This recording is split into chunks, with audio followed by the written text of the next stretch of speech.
My name is Sarah. I'm 40 years old. 5 months ago, I woke up in an empty flat, alone, for the first time in 15 years. And I didn't feel sad. I felt like I could breathe. If you're in a relationship right now and you feel like you're suffocating, this story is for you. Because I spent 15 years not understanding that I was dying. His name was Max.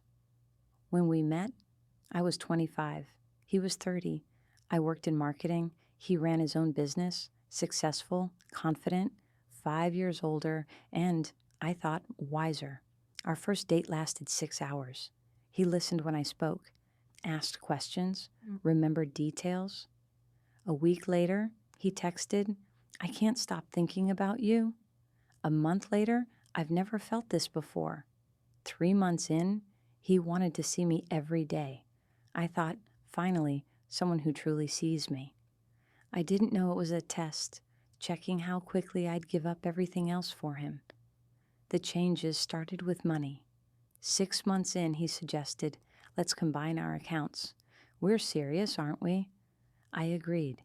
It seemed grown up, responsible. I earned well, he earned more. "I'll handle the finances," he said. "I have more experience." At first it was convenient. Then one day I bought a dress, 120 pounds. That evening he opened the banking app at dinner, silently turned his phone toward me. 120 pounds on a dress? Not angry, just surprised. We have goals. Remember? The house, travel. "It's one dress in 3 months," I said. "I know. Just think we could be saving more. But it's your decision." He smiled, kept eating. I returned the dress the next day.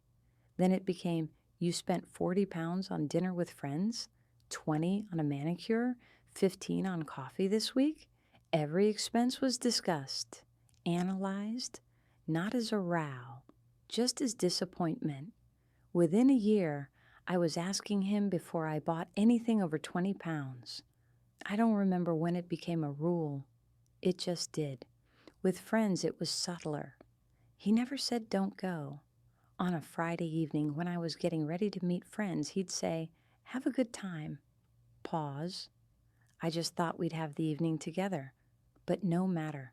The tone was calm, face neutral, but I felt it.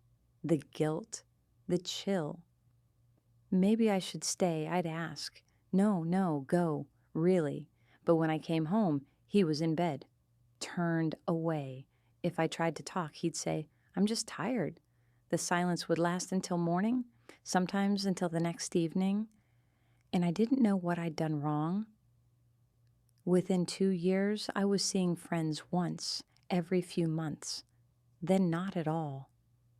It was easier to stay home than deal with the silence after. Control over my phone came gradually. At first it was, "Who's texting?" From across the table, a friend.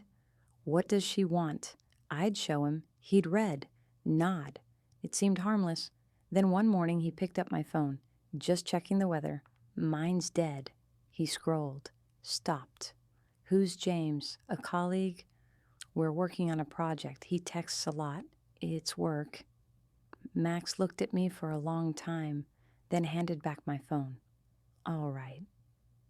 But there was something in his voice. That evening he asked, "Do you ever see James outside work?" "No." "Max, he's a colleague." "Just asking. Relax." But relaxing was impossible, because the next day he asked about James again, and the next week, until I stopped messaging him altogether. 3 years in, I asked for his phone passwords. "Why?" he asked, smiling. "Well, you know, all mine." "Because I've got nothing to hide. But if you need my passwords, here." He gave them to me. I never used them, because I realized it was a trap. If I check, I don't trust. If I don't trust, I'm the problem. He gave me the passwords to prove I was the problem. The scariest part wasn't what he did. It was how he made me feel. He never called me stupid. He just explained things slowly, patiently, like to a child. No, it works like this. Listen carefully. He never said I looked bad. He just asked, "Are you sure about that outfit?" He never said my ideas were rubbish. He just said, "Interesting thought, but let's think realistically." Every time I felt small, uncertain, wrong, 5 years in, I didn't recognize myself.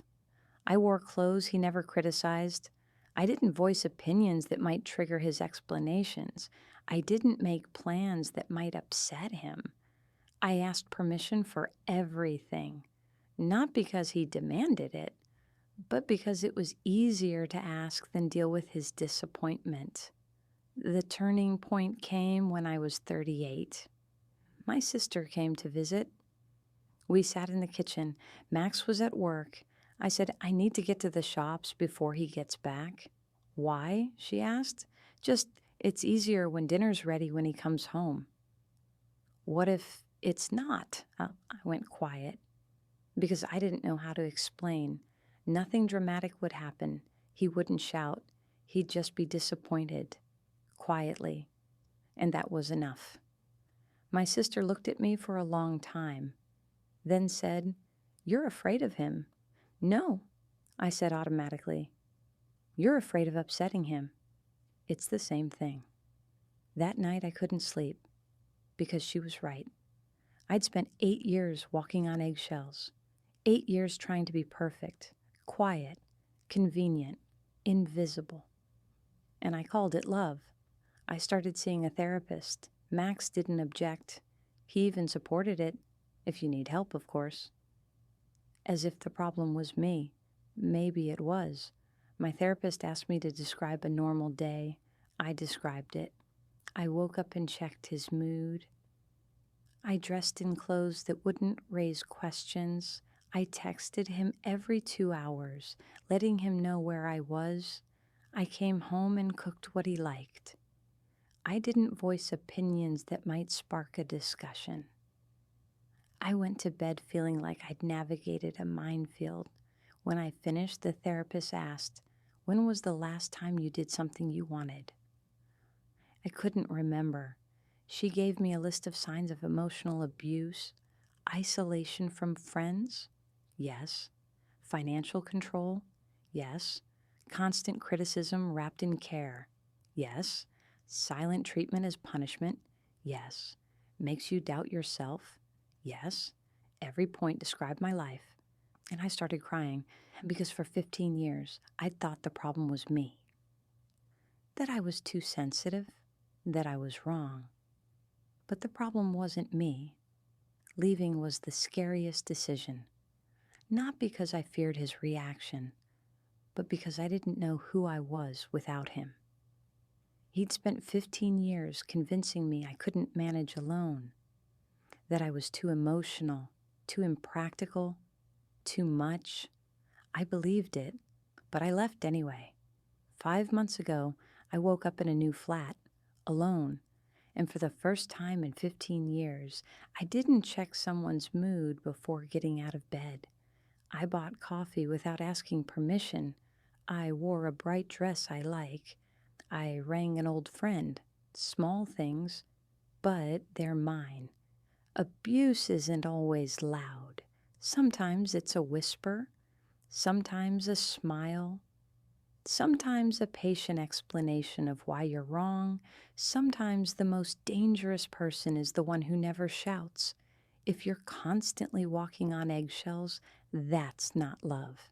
If you're asking permission to live your own life, that's not partnership.